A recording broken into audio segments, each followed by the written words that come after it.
Hi, I'm Adam from Months and PCs, and today is part 2 of the laptop teardown. Well, it's not really a teardown because part 1 was a teardown. Today we're just going to be looking at the cleaning side of things and then putting it back together and checking our thermal temperatures on the PC. So that's going to be the end. Make sure you don't miss that. Guys, if you do learn something today, do hit the like button. Let's get to it.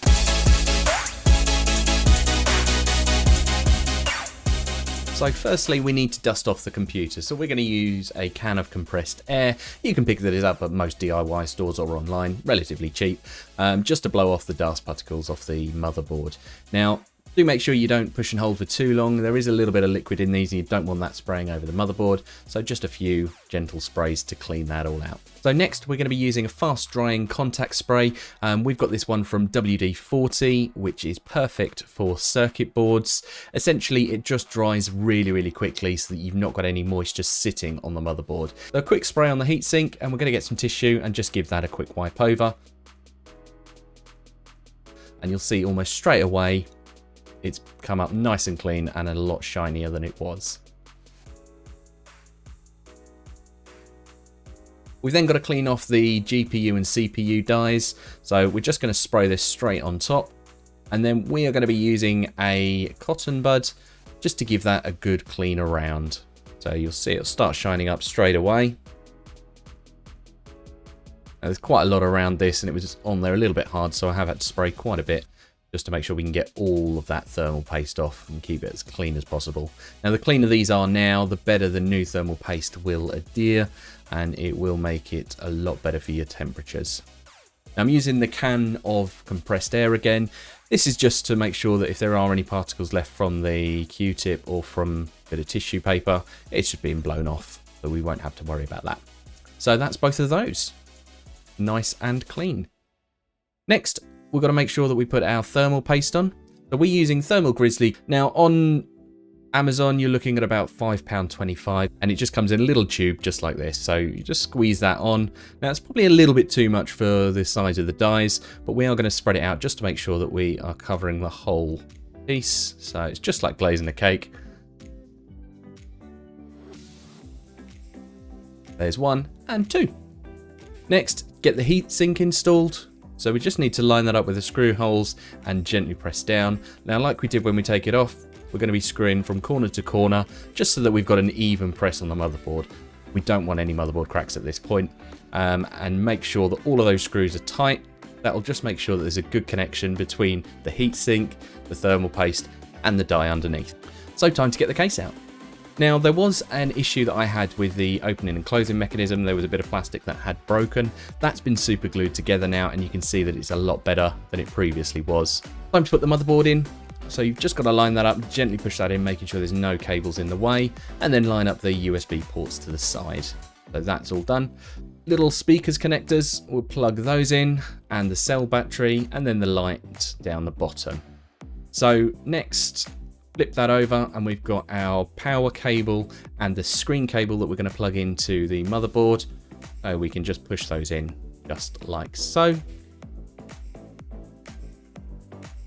Then our IO shield, so line up those on the side, plug in the ribbon cable, and then we've got our other cables to plug in as well.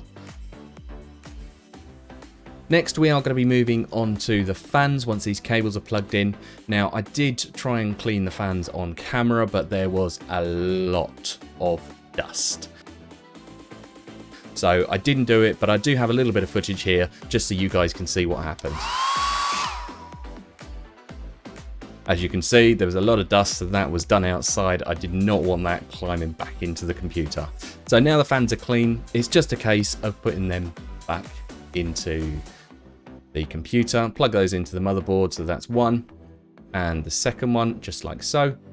Now we're going to clean the wrist rest and the underneath part to that where the fans are sitting. So we're using that contact spray again and a bit of tissue just to give those a wipe over. And then again, just a quick blow with the air, can of compressed air, and that will make sure we've not left any residue or bits of tissue. Again with the top, just to give that a quick clean. Next, it's time to put that on. So you just line it up, push down, and that will clip back into place. You've then got your little connectors to put in, your ribbon cables. One's for your mouse mat, and you've got one for the power button. So just lift up, push those into place, and clip down.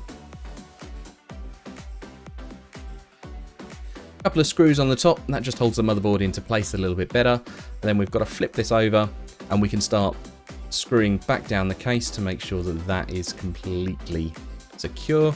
So that's these 4 screws here, and open it back up, and we're going to put our keyboard in. So we need to attach the cables first.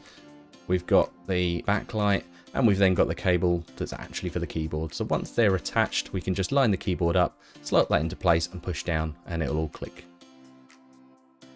Turn it over again. Now we've got to fill out the last few things. So firstly, we're going to put the Wi-Fi card back in. So we've got those 2 cables just to clip into place, slide it into its little slot, and then we've got the screw to put down to screw that in. A little bit of cable management there. Once that's done, we've got the battery to do. So put that back in, and we're going to screw down. Now we're not going to connect the battery at this time. It's just putting it into its place. We don't want any power going until we've finished working in the laptop. So next, storage. This is our SSHD. Screwing that back into place, and once that then is tightly secured, we're going to plug that into the motherboard. So just pushing that into there. We've then got our RAM, which is essentially just finding the notch, pushing that into place and pushing it down. That will then clip it down. Our M.2 slots into its little slot with the screw that will then hold it down. And finally, it's putting the power cable and connecting that up to the motherboard.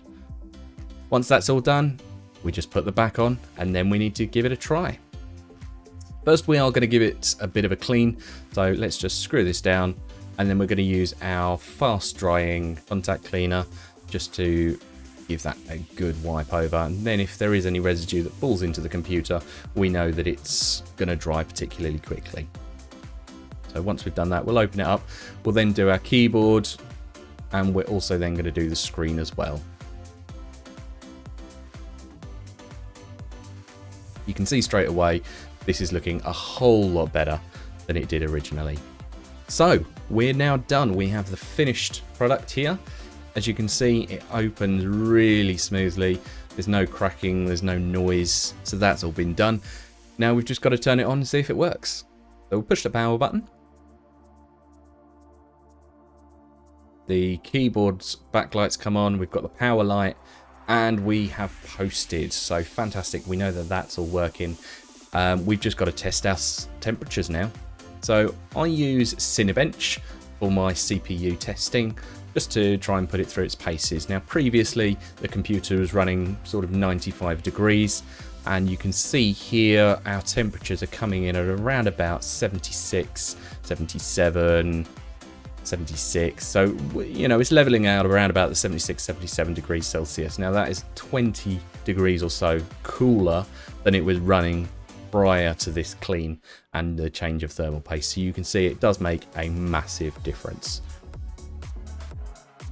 So I'm really pleased how this has turned out. My computer's running so much smoother. It looks amazing, and I'm not having any temperature issues.